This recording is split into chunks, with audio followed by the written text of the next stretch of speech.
Bonjour à tous, bienvenue dans le comptoir des branches 2022. J'ai le plaisir de vous présenter aujourd'hui la programmation du premier semestre avec un temps fort autour des nouveaux défis de la négociation collective qui va être notre fil rouge tout au long du semestre. On lance aujourd'hui un nouveau format, le format JT du comptoir. Et donc j'ai le plaisir aujourd'hui d'être accompagnée par 3 partenaires de la communauté du comptoir des branches qui vont décrypter avec nous le programme du premier semestre et nous donner leurs différents insights. Alors, je suis Éric Gautron, je suis le tout nouveau secrétaire général du SN Focus, puisque j'ai pris mes fonctions à Guidel en octobre dernier lors de notre congrès. Et donc, j'ai la chance d'être à la tête du syndicat national Force ouvrière, des cadres des organismes sociaux. Voilà, c'est un peu long. Nous défendons les intérêts des cadres, des organismes sociaux, c'est-à-dire ce que vous connaissez plus sous le terme de la Sécu, la sécurité sociale. Et sur ces aidants familiaux, la société est en train de prendre conscience en fait de ça. Et on est un des premiers, pas les premiers, mais un des premiers, une des premières branches à avoir signé ce qu'on estime être vraiment un accord novateur avec des moyens qui viennent, j'allais dire, des salariés et aussi de l'employeur, des moyens partagés. C'est un accord qui se divise en plusieurs points et j'allais dire en plusieurs cibles, puisque la première cible, c'est non pas les aidants, mais l'ensemble des salariés, chaque salarié, pour que chacun prenne conscience, comprenne de ce dont il s'agit, comprennent que un jour on peut être tous des aidants, surtout qu'à la sécurité sociale, un accord qui a été conclu pour plus de 150 000 personnes qui ont une moyenne d'âge de 45 ans. Donc l'âge de la vie fait que forcément à cet âge-là on peut devenir un aidant.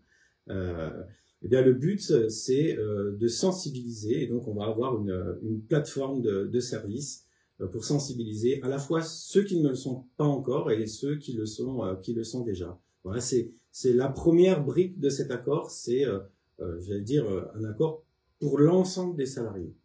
Et puis après il y a d'autres cibles qui sont là plus les aidants eux-mêmes. On estime qu'il y a environ 15% de la population française qui sont des aidants familiaux salariés, c'est-à-dire les gens qui sont toujours au travail avec les contraintes de leur travail et qui doivent s'occuper d'un proche, un proche qui est plus jeune qu'eux ou plus vieux qu'eux et qui nécessite une présence importante de ce salarié à côté de leur proche. Alors on va mettre en place pour eux la possibilité qui existe déjà dans la loi, mais qui est cette fois complétée par un accord de branche, des possibilités de faire des compléments de salaire lorsqu'ils sont absents. Et puis, une troisième brique de cet accord qui va permettre de mettre en place un panier de services avec un financement pour apporter des services très concrets de la vie quotidienne. On va citer le portage des repas, par exemple, l'aide au répit pour les aidants. Et évidemment, on aura l'occasion de partager ensemble d'autres sujets qui seront mis en place dans cet accord. Bonjour, je suis Hélène Ibanez, je suis la secrétaire générale de la fédération CFDT PSTE, Protection Sociale, Travail Emploi. Pour moi, sur les nouveaux défis de la négociation collective, il y a 2 axes qui me semblent particulièrement importants. D'abord, tout ce qui est le dialogue sur la qualité du travail, donc tout ce qui va toucher à l'organisation du travail dans les entreprises, la manière dont on fait le travail. Et puis, un axe plutôt sur la qualité de vie des salariés, y compris en dehors du travail. Donc tout ce qui va être autour du logement, des mobilités, mais aussi de la conciliation des temps de vie et de la prise en compte des situations individuelles des personnes qui sont à la fois des salariés dans l'entreprise, mais aussi des citoyens qui vivent sur le territoire et qui ont besoin d'accéder à un certain nombre de services.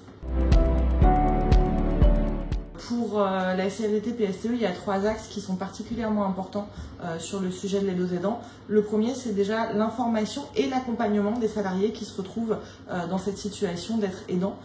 Il faut d'abord qu'ils puissent identifier la situation dans laquelle ils se trouvent et puis ensuite être accompagnés, orientés dans leur parcours à travers tous les dispositifs qui peuvent exister. Le deuxième axe qui est particulièrement important pour nous, c'est de pouvoir faire jouer des mécanismes de solidarité à l'intérieur des entreprises, mais aussi à l'intérieur des branches.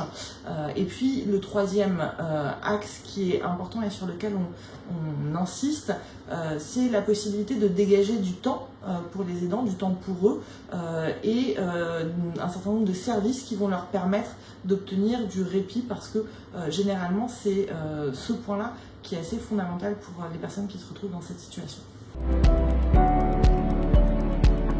Ce sujet de la RSE, il semble que l'enjeu, c'est de voir comment on peut élargir aussi le sujet. On est sur la responsabilité purement sociale aujourd'hui des entreprises, comment on passe aussi à une responsabilité sociétale, comment on y intègre des questions autour de la transition écologique et de la transition écologique juste.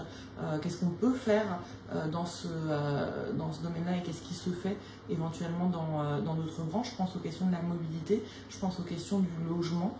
Voilà un petit peu les sujets qui nous intéressent. Bonjour, je suis Peter Sanson, secrétaire général de l'Union du mariage français. Les marieurs, ce sont les intermédiaires techniques et commerciaux donc, de la filière pêche. Ce sont eux qui achètent et transforment quotidiennement les produits de la mer qui sont débarqués par les pêcheurs encriers.